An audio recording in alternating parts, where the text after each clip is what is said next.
Al-Quranul Karim juga memotret aktivitas sebelum waktu subuh, dan itu adalah waktunya orang beriman bangun, yaitu waktu sahar. Waktu sahar Allah berfirman, wabil asharihum yastaghfirun. Dan pada waktu sahur, waktu sahur berarti harus sebelum subuh, karena subuh sudah selesai sahurnya. Apapun waktu sebelum subuh, waktu sahar. Pada waktu sahur itu, waktu pagi itu, muslimin beristighfar, yastaghfirun. Makanya ketika kita bangun sebelum subuh, melakukan aktivitas tahajud umpamanya, kemudian maka sisakan waktu juga untuk Al-Quran dan istighfar, karena itu yang dipotret juga di dalam Al-Quran selain tahajud. Kalau tahajud Allah berfirman, wa minal laili fatahajjad bihi nafilatan lak. Tapi bicara tentang qiyamul lail, Quran mengatakan, ya ayyuhal muzammil qumil laila illa qalila nisfahu aw inqus minhu qalila aw zid alaihi wa rattilil qur'ana tartila. Tartilkan Quran. Bicara tentang istighfar ini, wabil asharihum yastaghfirun. Jadi waktu sahur, setelah aktivitas tahajudnya, kemudian baca Qur'annya, ternyata ada aktivitas istighfar secara spesial. Ini spesial, jadi 3 poin itu saya hanya ingin bicara tentang istighfar. Istighfar, teman-teman dirahmati Allah, inilah yang bisa jadi kita menganggapnya memang tidak nyambung, tetapi orang beriman, masya Allah, istighfar. Lihatlah bagaimana Nabiullah Nuh alaihissalam dalam surat Nuh ketika mengiming-imingi masyarakatnya yang tidak kunjung mau beriman supaya mau beriman, dan selalu begitu teman-teman ya, bahasanya orang yang tidak beriman itu bahasa harta, bahasa duniawi, baru kalau bicara nyambung. Nah, kalau pembahasan ngobrol kita kok cuma ngobrol harta, berarti memang level kita belum naik. Jadi kalau segala hal di kepala kita adalah harta, memang level kita belum naik.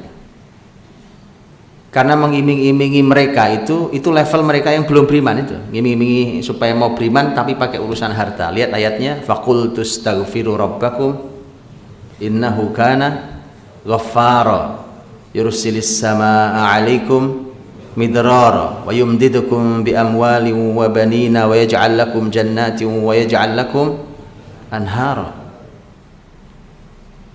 Nabi Nuh ngadu pada Allah, ya Allah, aku sudah pernah berkata pada mereka, ini nggak kunjung beriman juga mereka, istighfarlah kalian pada Rob kalian, karena Dia Maha Pengampun. Kalau kalian sudah istighfar, Allah berikan balasan, yursilis samaa'a 'alaikum midrara, Allah kirimkan hujan yang deras. Mereka perlu hujan karena padang pasir, perlu hujan yang cukup.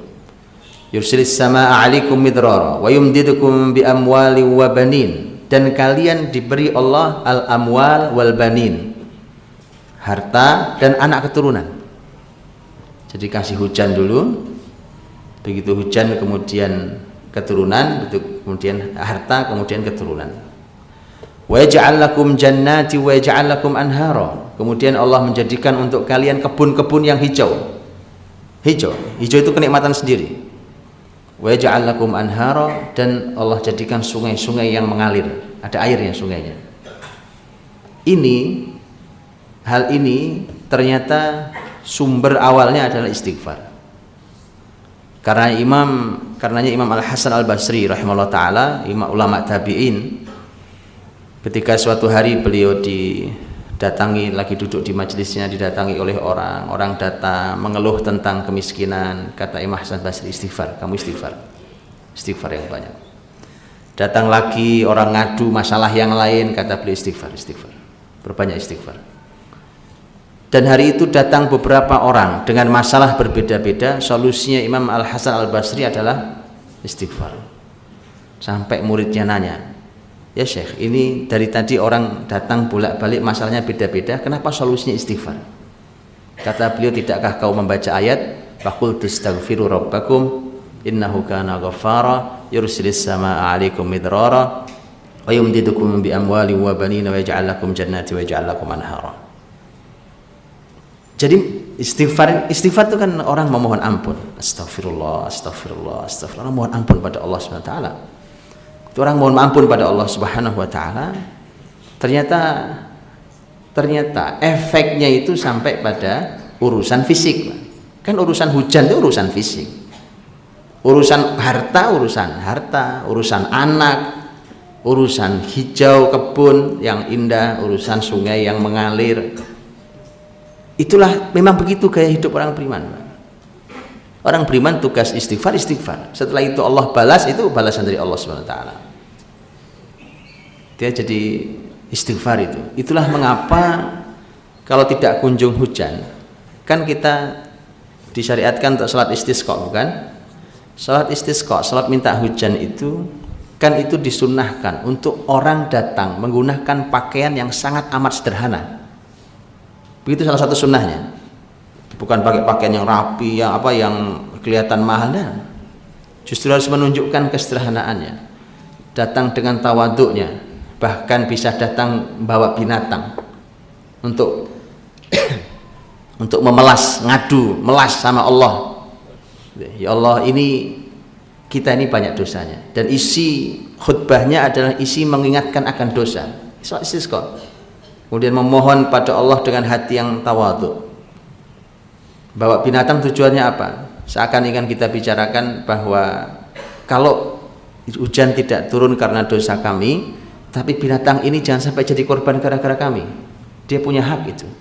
Karena Nabi juga mengatakan, laulal bahaim, kalau bukan karena ternak itu, Allah bisa tidak menurunkan hujan sama sekali karena dosamu kalian sangat banyak sekali.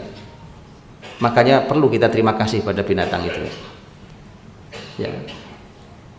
Dan istilah mengapa teman-teman, bahwa apa yang kita lakukan di pagi hari berupa istighfar tadi itu berhubungan erat dengan rizki kita, gitu ya. Jadi apapun masalah antum, ini kan, yang rezekinya masalah, yang kesehatannya masalah, yang belum juga dapat jodoh, ya kan, yang itu apapun masalahnya, solusinya istighfar. Ya, istighfar yang banyak, ya kan. Masya Allah, istighfar yang banyak. Faqultu astaghfiru rabbakum innahu kana ghaffar.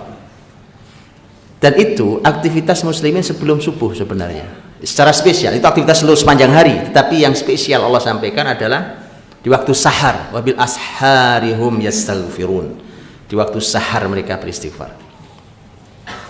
Jadi dipenuhi istighfar di waktu sahar. Istighfar itu teman-teman kan tahu ada sayyidul istighfar. Betul ya? Sayyidul istighfar. Allahumma anta rabbi la ilaha illa anta khalaqtani wa ana abduka wa ana ala ahdika wa wa'dika mastata'tu a'udzubika min syarri ma sana'tu abu laka bi ni'matika alayya wa abu bi dhanbi faghfirli fa innahu la yaghfiru dzunuba illa anta. Teman-teman lihat. Sebenarnya istighfar itu kan astagfirullah, itu istighfar. Astagfirullahaladzim, astagfirullahaladzim wa atubu ilaih, istighfar. Tapi kenapa bacaan yang tadi yang panjang itu disebutnya sayyidul istighfar? Ini adalah penghulunya istighfar, tuannya istighfar. Jadi kalau mau istighfar, ini yang paling utama yang tadi itu. Dan menariknya sayyidul istighfar itu juga diperintahkan untuk dibaca pagi dan sore hari, bukan? Pagi itu untuk mengawal sepanjang siang sampai ketemu sore, sore itu untuk mengawal sepanjang malam sampai ketemu pagi. Maka salah satu yang diminta oleh Allah agar kita untuk mengawal hari-hari kita itu adalah dengan istighfar. Dan istighfarnya diantaranya adalah sayyidul istighfar. Apa bedanya sayyidul istighfar dengan istighfar yang biasa? Sayyidul istighfar pun ujungnya adalah faghfirli. Ya Allah ampuni aku, istighfar. Ya ampuni Allah, ampuni aku. Yang membedakan adalah di dalam sayyidul istighfar itu ada dua hal. Ada dua hal yang berbeda. Yang pertama adalah pujian kita pada Allah. Yang kedua adalah pengakuan atas kelemahan kita di hadapan Allah. Itulah yang Allah sukai. Seorang hamba memuji Allah Subhanahu wa taala. Makanya ada sunnah memuji Allah sebelum berdoa. memuji Allah, kemudian mengadukan kelemahan diri kita di hadapan Allah SWT. Bukan itu? Allahumma anta rabbi, itu memuji Allah. La ilaha illa anta, memuji Allah. Khalaqtani, memuji Allah. Betul? Wa ana abduk, ini mulai ngakui, aku hambamu ya Allah. Wa ana ala ahdika wa wa'dik, ini adalah aku ada terikat dengan perjanjian denganmu, ini mulai pengakuan kita. Mastata'tu, itu semampu saya ya Allah. Nah, mulai mengatakan sebenarnya saya tidak mampu ini semampu saya ya Allah. Mastata'tu. Setelah itu a'udzu min syarri ma sana'tu, aku berlindung dari keburukan yang aku lakukan sendiri. Jadi orang mengakui kelemahan dari Allah, bahkan terus memuji sekaligus mengakui kelemahan. Bahkan abu'u laka bi ni'matika 'alayya wa abu'u bi dzambi, itu gabungan. Ya Allah, aku ini sebenarnya kembali kepadamu dengan semua nikmat yang kau berikan kepadaku, tapi aku ternyata kembali dengan dosa. Jadi kau kasih aku kenikmatan, tapi aku balas dengan jadi isi semua begitu, cuma dua itu isi. Satu pujian, dua pengakuan. Setelah itu baru faghfirli. Itu kenapa menjadi sayyidul istighfar. Nah, itu ternyata mengawal pagi dan sore hari kita. Ya, dan itulah teman-teman, makanya zikir pagi sore, maka mari kita baca zikir pagi sore itu, masya Allah merupakan zikirnya orang-orang beriman. Ya, dan itu luar biasa. Ini pintu-pintu rezeki. Lihat, pintu rezekinya bukan hanya di dunia ini, sampai di akhirat. Lihat bagaimana ulama memberikan penjelasan tentang ayat di mana Allah berfirman tentang para penghuni surga. Allah berfirman, lahum rizquhum fiha bukrata wa asyiyya. Mereka orang-orang penghuni surga mendapatkan rizkinya di surga pagi dan sore hari. Rizki surga ternyata pagi sore. Pagi sore dapat rizki. Ulama menyampaikan, mengapa rizkinya pagi sore?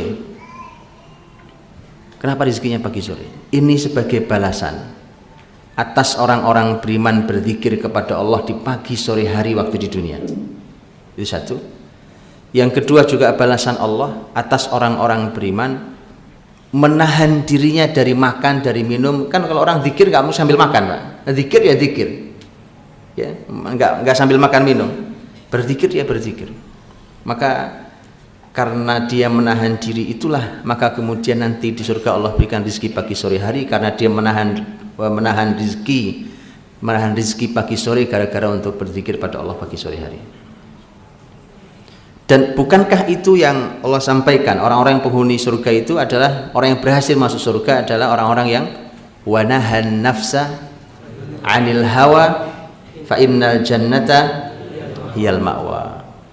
Orang-orang yang berhasil nahan nafs itu naha itu melarang, nafs itu jiwa kita, anil hawa dari hawa nafsu kita.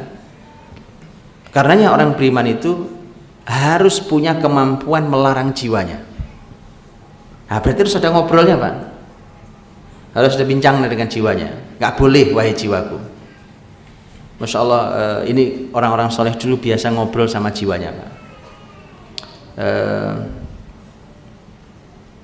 Penyair, salah satu penyair hebat sahabat, yaitu sahabat mulia Abdullah bin Rawahah radhiyallahu anhu, yang meninggal di Mu'tah, di perang Mu'tah, karena Nabi SAW mengutus muslimin ke arah Mu'tah. Mu'tah itu sekarang masuk wilayah Yordania,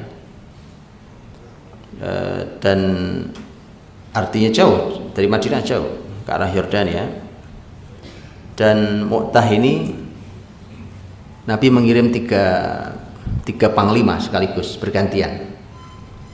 Kan Nabi tunjuk ke putra angkat beliau kan, Zaid bin Harithah radhiyallahu anhu, kemudian Ja'far bin Abi Thalib, kemudian Abdullah bin Rawahah. Itu bergantian karena Nabi sudah katakan kalau ini meninggal ganti ini meninggal ganti ini. Semua sahabat tahu tiga-tiganya, oh kalau itu saya meninggal. Jadi sahabat itu masya Allah, teman. Oh kalau gitu saya meninggal deh, iya. Karena Nabi sudah tunjuk kalau ini meninggal ganti yang ini meninggal ganti yang ini, dan tiga-tiganya meninggal. Tiga-tiganya sekarang dimakamkan, ada makamnya di Jordania. Abdullah bin Rawahah itu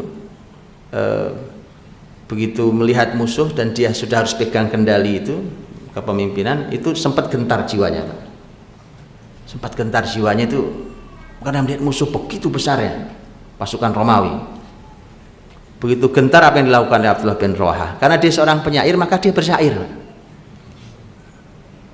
Bersair, isi syairnya apa? Ngobrol dengan jiwanya sendiri, bicara dengan jiwanya. Ini diantara bunyi syairnya, diantaranya dia mengatakan bahwa wahai jiwaku, kalaupun kau tidak terbunuh di sini, kau kan juga akan mati.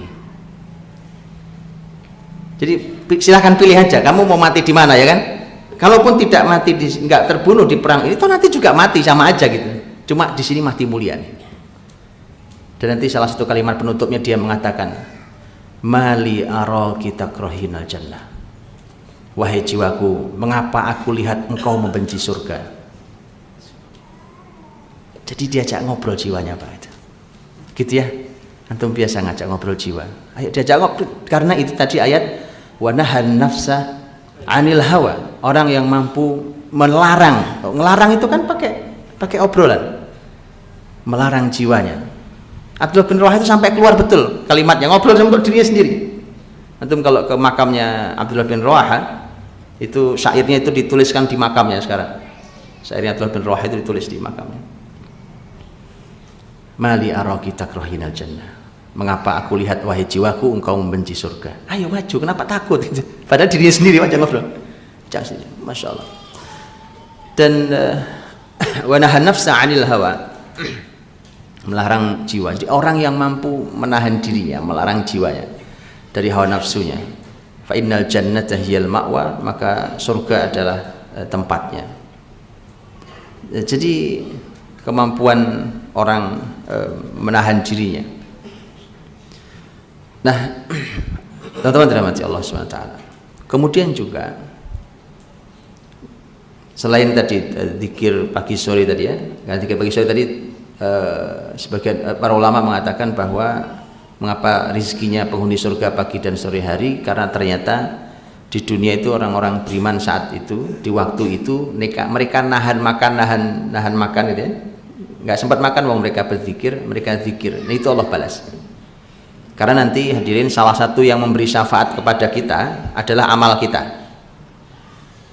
Al-Quranul Karim yang kita akrabi di dunia, dia akan memberi syafaat untuk kita, dan dia akan berkata pada Allah, ya Allah, beri dia syafaat karena dulu akulah yang membuat dia menahan ngantuknya. Betul kan? Jadi memang sudah dari dulu gitu, Pak. Baca Quran tuh ngantuk kadang-kadang. Karena dia mampu menahan dirinya dari, harusnya sudah ngantuk tidur, tapi dia masih membaca Al-Qurannya gitu ya, lelah dia.